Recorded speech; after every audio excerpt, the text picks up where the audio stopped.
and we bring in a new part of the Clay and Buck podcast network. We are super excited to bring her in. She is a mother as well as an expert on many different fields of medicine, Dr. Nicole Saphier.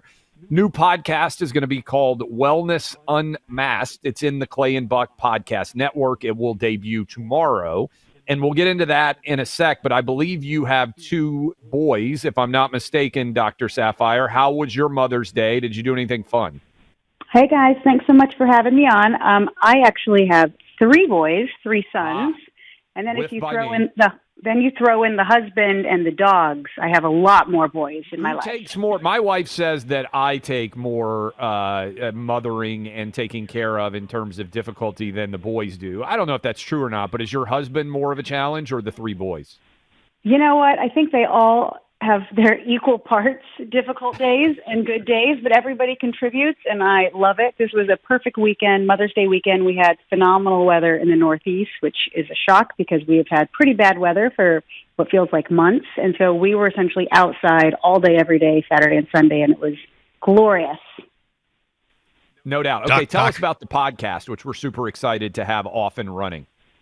Well, I am beyond thrilled to announce Wellness Unmasked. It's part of your network. We are going to be talking all things health and wellness. You know, people say some people don't like to talk politics, some people don't like to talk sports, but I can tell you everyone at some point in their life cares about their health. And there's so much information coming out of everywhere. You don't know what's true, what's not true. I mean, we all really learned that during COVID.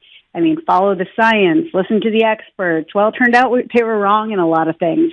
And I am known for kind of looking at the science myself, reading the data myself, and giving an honest opinion, an honest, unfiltered opinion. And I want to continue to do that, whether we're talking about cold plunges or we're talking about the latest research when it comes to the foods that we're eating and potential disease. I mean, all you have to do is turn on the radio, turn on the TV these days, and you see RFK Jr. or someone else.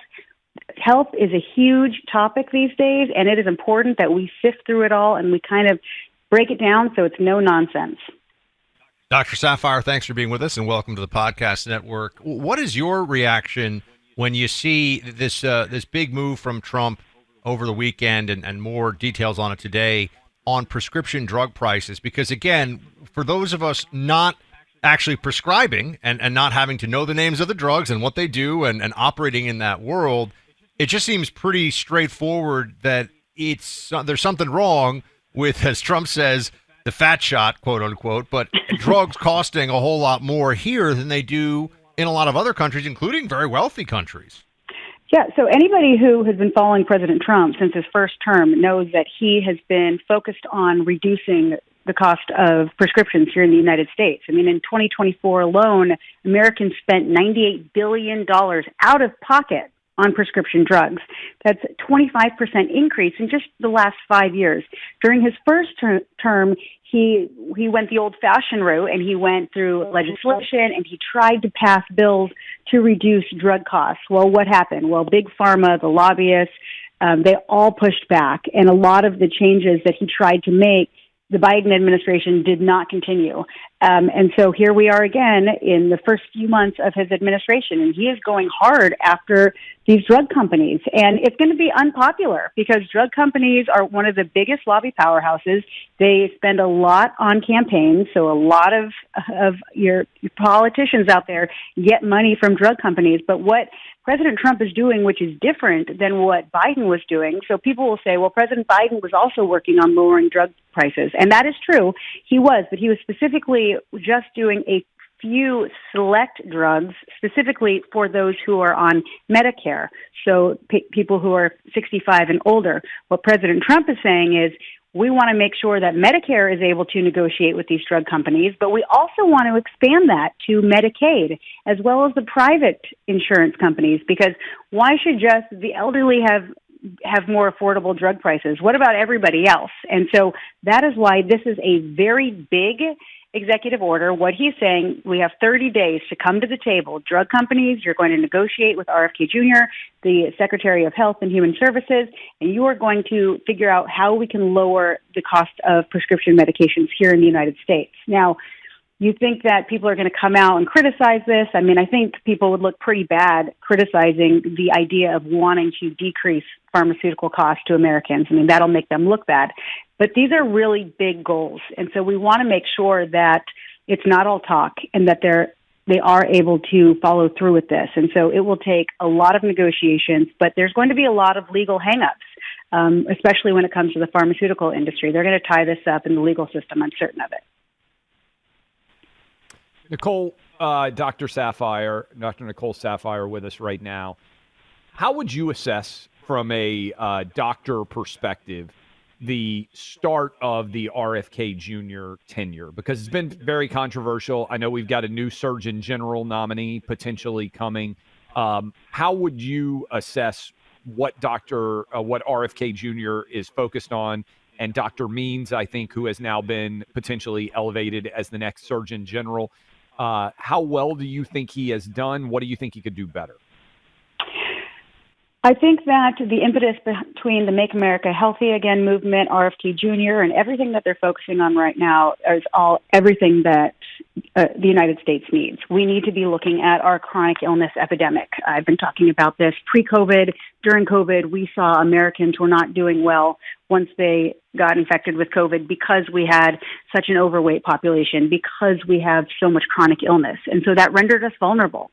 And so to actually look at that and not just say, well, let's just create more medications to treat the illness, but let's figure out why we've gotten this.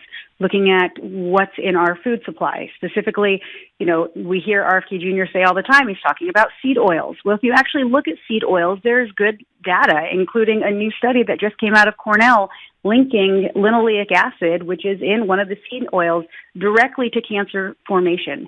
How do we have these in our food here in the United States, but they're not allowed in food elsewhere throughout the world? So I do applaud them at looking at some of these things and really looking at the root cause of our illness and not just focusing on expanding access to treatment. You want to have both there. I guess we could call it drama surrounding the Surgeon General nominee pick. It certainly has been played out online, and I actually did respond to it myself. I put out a video because I was getting a million text messages, phone calls, people stopping me in the hospital, asking me what my opinion was. And when it comes to a Surgeon General pick, I think they need to fit 3 boxes. The first box, they have to be aligned with the Make America Great Again movement and President Trump. That means that this person needed to speak out during COVID some way or the other. They had to either speak out to say we should be trying everything in terms of treating this illness when we don't have known treatments, whether it was hydroxychloroquine, ivermectin. They needed to speak out when it was clear natural immunity and the vaccine-induced immunity were having similar effects.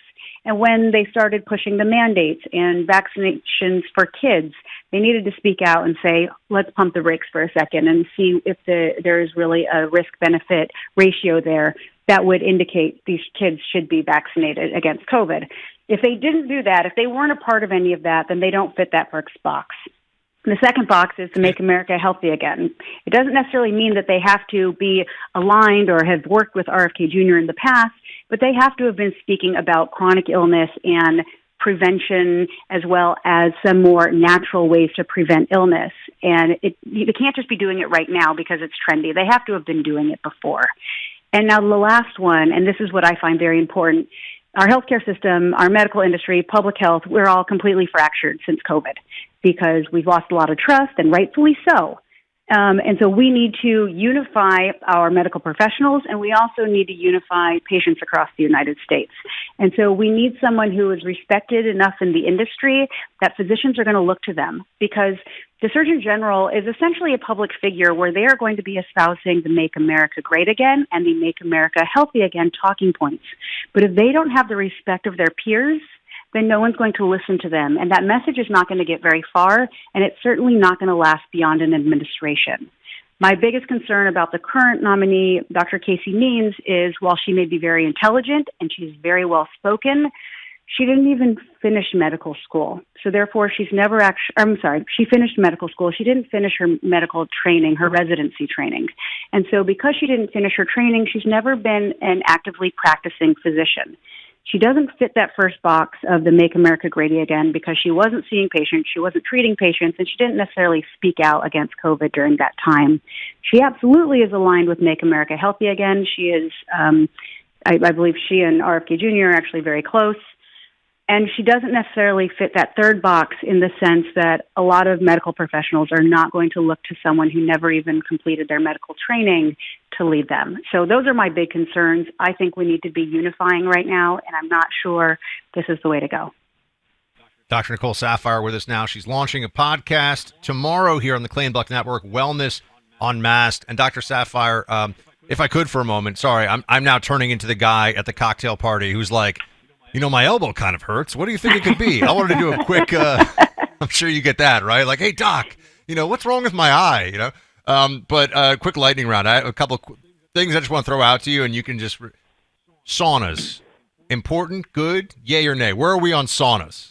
So I love saunas. I especially like infrared saunas. I literally have, it looks like a sleeping bag in my house that I lay myself in and I put my body in because heat is really good for chronic inflammation and pain. And it's a really good way to detoxify your body. It also can help you increase your metabolism. It can help you sleep if you use it in the evening time. I'm a huge fan of saunas. Can you overuse it? Yes, you can. They're everywhere here in South Florida now, so I'm always kind of wondering. Cold plunge. Is it really going to turn me into, you know, the best version of myself if I jump into cold water? All right, I can tell you that I have not jumped on the cold plunge bandwagon the way that you should. From a scientific standpoint, absolutely. By doing that, it does have health benefits. It decreases inflammation and it stimulates your cardiovascular system. I hate being cold personally, which is bizarre that I live in the Northeast. So I'll go sit in the sauna any day, but don't talk to me about cold plunging. Clay, do you have a lightning round or are you good? Well, no, I was just going to say I convinced Buck. I love the cold plunge now. When we were in Miami, we jumped in this, but I don't know how cold you need to go. And I have my family in the cold plunge with me. My boys. We were at the gym and Clay went into the coldest plunge, which I think is like 45 degrees or something. And I was like, Clay, you do you, man. I can't do that. Hey, listen, there are health benefits to it, and you know what? It's trendy. I do hate to join in on the trends, but yeah, no, I can get behind the health benefits of it. But for me, I think there are other ways to decrease that inflammation and stimulate the body without being freezing cold. See, if you guys listen to Dr. Saphier's podcast, Wellness Unmasked, you'll get all kinds of great health advice and tips, as well as know what's going on in the world of health, medicine, policy, all the rest. So, Dr. Saphier, honor to have you with us. Thank you so much, and we'll be talking to you again soon. Thanks for having me, guys. That's Dr. Nicole Saphier, now a part of the Clay and Buck Podcast Network. You were kind of a madman in that cold plunge. Like, you stayed in long. I'll be honest with you. I would have bet against you staying in the cold plunge as long as you did. You know, they have this stuff now at some of these gyms in Florida where you go the cold plunge and they got the sauna and they got all these things. And I was a little bit impressed. I was totally wimping out on that one. You know what's funny is if you tell me somebody else has done it, then I immediately know that I can do it. We were in Strawberry Springs or something like that out in Steamboat Springs. And somebody, my wife was like, well, Joe Rogan does this for like 5 minutes at a time. Because I was only doing like 2 minutes. And I was like, Joe Rogan does it 5. I could do 5 minutes in this. And then I stayed in for 5 minutes. I think I could do pretty well in the cold plunge. And we're now adding a cold plunge to the new house because the boys were like super interested in it. So I love it. I'm glad Dr. Saphier's got to get with the ball. Not just the sauna. You got to go sauna, cold plunge back and forth. Look, Israel, special place. I was over in December. It's one of the most incredible trips I have ever taken. I felt incredibly fortunate to be able to spend a week there, going all the way to the north near Lebanon, all alongside the Gaza Strip. We went all over the place, and I saw firsthand the work that the International Fellowship of Christians and Jews does. They help to protect people in danger. They build bomb shelters. They help to put together food packs. We worked to help get different food packs out for those in need. They do incredible work. And for just $25, you can provide a food box. We help to seal these food boxes. We help to create them. I think there's videos up of us doing this. For $335, you can provide someone with hot meals for an entire year. Incredible the work that they do. To check it out, go to ifcj.org. That's ifcj.org. You can also find the information at Clay and Buck on our sponsor page. You can also call them, 888-488-IFCJ. That's 888-488-4325. IFCJ.org. Go today. That's IFCJ.org.